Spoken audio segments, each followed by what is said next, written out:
ಯಾವ ಗಂಡ 2,000 ರೂಪಾಯಿ ತಿಂಗಳಿಗೆ ಕೊಡ್ತಾ ಇರಲಿಲ್ಲ. ಯಾರ ಯಜಮಾನನು ಒಂದು ದೇವಸ್ಥಾನ ತೋರಿಸಿಲ್ಲ, ಮತ್ತೊಂದು ತೋರಿಸಿಲ್ಲ. ಖಂಡಿತವಾಗ್ಲೂ ನಮ್ಮ ಕಾಂಗ್ರೆಸ್ ಪಕ್ಷದ ಕ್ಯಾಂಡಿಡೇಟ್ ಆದ ಎಂ ಲಕ್ಷ್ಮಣ್ ಸರ್ ಅವರು ಗೆಲ್ಲುವಂತೂ ಖಚಿತ.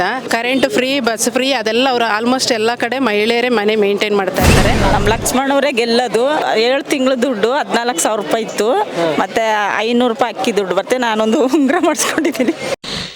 ನಮ್ಮ ಸಮೀಪನೇ ನಮ್ಮ ಗ್ಯಾರಂಟಿ, ನಮ್ಮ ಜನ, ಮೈಸೂರು ಮತ್ತು ಕೊಡಗು ಆಲ್ಮೋಸ್ಟ್, ಮತ್ತು ಮುಖ್ಯಮಂತ್ರಿ ಇದ್ದಾರೆ, ಡೆಪ್ಟಿ ನಮ್ಮ ಉಪಮುಖ್ಯಮಂತ್ರಿಗಳಿದ್ದಾರೆ, ಮತ್ತು ನಮ್ಮ ಗ್ಯಾರಂಟಿಗಳು ಎಲ್ಲ ನೋಡಿದ್ರೆ ನಾವೇ ಗೆಲ್ಲೋದು.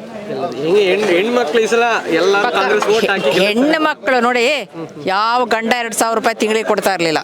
ನಮ್ಮನ್ನ ನೋಡಿ, ಒಂದು ದೇವಸ್ಥಾನ ತೋರಿಸಿಲ್ಲ ಯಾವ ಗಂಡ, ಯಾವನು ಯಾರ ಯಜಮಾನನು ಒಂದು ದೇವಸ್ಥಾನ ತೋರಿಸಿಲ್ಲ, ಮತ್ತೊಂದು ತೋರಿಸಿಲ್ಲ. ಇವಾಗ ಇಡೀ ದೇವಸ್ಥಾನದಿಂದ ಹಿಡಿದು ಎಲ್ಲೆಲ್ಲಿ ಹೋಗಬೇಕು, ಒಂದು ಸೀರೆ ತರಬೇಕಾ ಮೈಸೂರಿಗೆ ಹೋಗ್ತಾರೆ, ಒಂದು ಇನ್ನೊಂದು ತರಬೇಕಾ ಬೆಂಗಳೂರಿಗೆ ಹೋಗ್ತಾರೆ. ಸೊ ಈ ಫೆಸಿಲಿಟೀಸ್ ಯಾರು ಮಾಡ್ಕೊಟ್ಟಿರೋದು? ನಮ್ಮ ಸರ್ಕಾರ, ಸಿದ್ದರಾಮಯ್ಯ, ಡಿ ಕೆ ಶಿವಕುಮಾರ್. ಇದಕ್ಕಿಂತ ಇನ್ನೇನು ಬೇಕು ಹೇಳಿ? 100% ಈಸ್ ಆಲ್ಸೋ ಸಿಂಪಲ್. ಎಲ್ಲ ಜನರಿಗೆ ನಾವು ಹೆಂಗೆ ಹೋಗ್ತೀವಿ, ಬೀದಿಲಿ ಹೋಗ್ತಾನೆ ಮನುಷ್ಯ. ಮಹಾರಾಜನ ಇವತ್ತು ಆ ಮಟ್ಟಕ್ಕೆ ತರೋಕ್ಕೆ ಸಾಧ್ಯ ಇಲ್ಲ. May be is A good ಮಹಾರಾಜರ ಮನೆಯವರು, ಬಟ್ ಅವ್ರಿಗೂ ಬ್ಯಾಡ್ದಿದ್ದ ಕೆಲಸ ಇದು. ಬಟ್ ಈಗ ಬಂದಿದ್ದಾರೆ, ಬಟ್ ಇಲ್ಲಿ ಫೇಲ್ಯೂರ್ ಆಗ್ತಾರೆ. 100. ಥ್ಯಾಂಕ್ ಯು ರೀ. ಯಾಕೆ ಅಂತ ಹೇಳಿದ್ರೆ, ಇವರು ಸಾಮಾನ್ಯ ಜನಗಳ ಜೊತೆ ಓಡಾಡುವಂಥವ್ರು. ಈಗಾಗಲೇ ನಮ್ಗೆ 2.5 ವರ್ಷದಿಂದ ಅವರು ನಮ್ಮ ಜನಗಳ ಜೊತೆನೇ ಬೆರೀತಾ ಇದ್ದಾರೆ. ಎಲ್ರಿಗೂ ಗುರುತು ಪರಿಚಯ ಇದ್ದಾರೆ, ಎಲ್ಲರ ಜೊತೆ ಮಿಂಗಲ್ ಆಗ್ತಾ ಇದ್ದಾರೆ. ನಾವು ರಘುವೀರ್ ಸರ್ ಬಗ್ಗೆ ನಾವೇನು ಮಾತಾಡೋಕ್ಕಾಗಲ್ಲ. ಈಗ ಎಲೆಕ್ಷನ್ ಗಂಟ ಬರ್ಬೋದು, ಮತ್ತೆ ಕೈಗೆ ಸಿಗೋದು ಖಂಡಿತ ಸಿಗೋದಿಲ್ಲ ಅಂತ ನಮ್ಮ ಅಭಿಪ್ರಾಯ.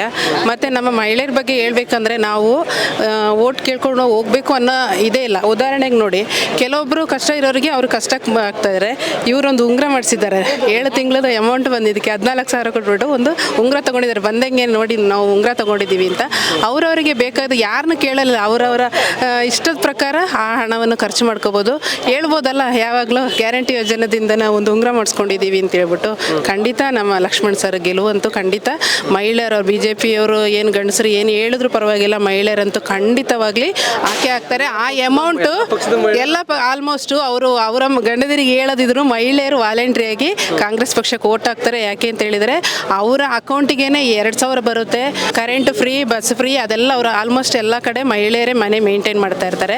ಅದ್ರ ಜೊತೆಗೆ ಮಹಿಳೆಯರು ಬಸ್ ಹೋಗೋದ್ರಲ್ಲೂ ಅವರಿಗೆ ಅದೇ ಥರ ರೇಷನ್ ಅಕ್ಕಿ ಬದಲು ದುಡ್ಡು ಸಿಗ್ತಾ ಇದೆಯಲ್ಲ, ಹಣ ಕೂಡ ಅವರ ಅಕೌಂಟಿಗೆ ಬರೋದ್ರಿಂದ ಖಂಡಿತವಾಗ್ಲೂ ಮಹಿಳೆಯರು ಈ ಸಲ ಕಾಂಗ್ರೆಸ್ ಪಕ್ಷಕ್ಕೆ ಒಲವು ಮಾಡೇ ಮಾಡ್ತಾರೆ ಅಂತ 100% ಮಾಡ್ತಾರೆ. ಗೃಹಲಕ್ಷ್ಮಿ ಅಂತ 2,000 ಏನು ಕೊಡ್ತಾ ಇದ್ದಾರೆ. ಅನೇಕ ಜನರಿಗೆ BP ಶುಗರ್ಗಳೆಲ್ಲ ಇರ್ತದೆ. ಹೆಂಗಸರಿಗೆ ಪಾಪ ಅವರಿಗೆ ಟ್ಯಾಬ್ಲೆಟ್ ತಗೊಳ್ಳಿಕ್ಕೆ ದುಡ್ಡು ಇರೋದಿಲ್ಲ ಅವರಿಗೆ. ಸಣ್ಣ ಪುಟ್ಟ ಸಾಮಗ್ರಿಗಳಾಗಿರ್ಬೋದು, ಎಲ್ಲ ಇಂಥ ವಿಷಯಗಳಲ್ಲಿ ಅವ್ರಿಗೆ 2,000 ತುಂಬ ಉಪಕಾರ ಆಗುತ್ತೆ ಅವರಿಗೆ. ಪಾಪ ಮಕ್ಕಳು ಕೆಲವರು ಅಪ್ಪ ಅಮ್ಮಂದಿರ ನೋಡೋದಿಲ್ಲ, ತಾಯಂದಿರನ್ನೆಲ್ಲ ನೋಡೋದಿಲ್ಲ ಮಕ್ಕಳು. ಅಂಥ ಸಮಯದಲ್ಲಿ ಆ 2,000 ರೂಪಾಯಿ ಇಡೀ ತಿಂಗಳಲ್ಲಿ ಅವರು ಆ 2,000 ರೂಪಾಯಿ ಖರ್ಚನ್ನು ಅವ್ರನ್ನ ಮಾಡ್ಬೋದು. ಆ ಒಂದು ನಿಟ್ಟಿನಲ್ಲಿ ಈಗ ಲಕ್ಷ್ಮಣವರೇ ಬರ್ಬೋದು ಅಂತ ಹೇಳ್ಬಿಟ್ಟು ಖಂಡಿತವಾಗಿ 100% ನಮಗೆ ವಿಶ್ವಾಸ ಇದೆ. ನಮ್ಮ ಲಕ್ಷ್ಮಣ್ ಅವರೇ ಗೆಲ್ಲೋದು. ಅಂದರೆ 2,000 ಕೊಡ್ತಾ ಇದ್ದಾರೆ. ಗ್ಯಾರಂಟಿ ಕಾರ್ಡು ಎಲ್ಲ ಮನೆಗೆ ಹೋಗಿ ಹೇಳ್ತಾ ಇದ್ದೀವಿ. ಆಯಿತು, ನಾವು ಅದು ಕಾಂಗ್ರೆಸ್ಗೆ ಓಟ್ ಹಾಕೋದು ಅಂತ ಹೇಳ್ತಾ ಇದ್ದಾರೆ. ಗ್ಯಾರಂಟಿ ಲಕ್ಷ್ಮಣ್ ಅವರೇ ಗೆಲ್ಲೋದು. ಏನು ಉಂಗುರ ಮಾಡಿಸ್ಕೊಂಡ್ರಂತೆ? ನಾನು ಹೌದು, 7 ತಿಂಗಳು ದುಡ್ಡು 14,000 ರೂಪಾಯಿ ಇತ್ತು, ಮತ್ತೆ 500 ರೂಪಾಯಿ ಅಕ್ಕಿ ದುಡ್ಡು ಬರುತ್ತೆ. ನಾನೊಂದು ಉಂಗುರ ಮಾಡಿಸ್ಕೊಂಡಿದ್ದೀನಿ. ಖುಷಿ ಇದೆ. ಖುಷಿ ಮತ್ತೆ ನಾನು ಗ್ರಾಮ ಪಂಚಾಯತಿ ಅಧ್ಯಕ್ಷರು, ಉಪಾಧ್ಯಕ್ಷರು.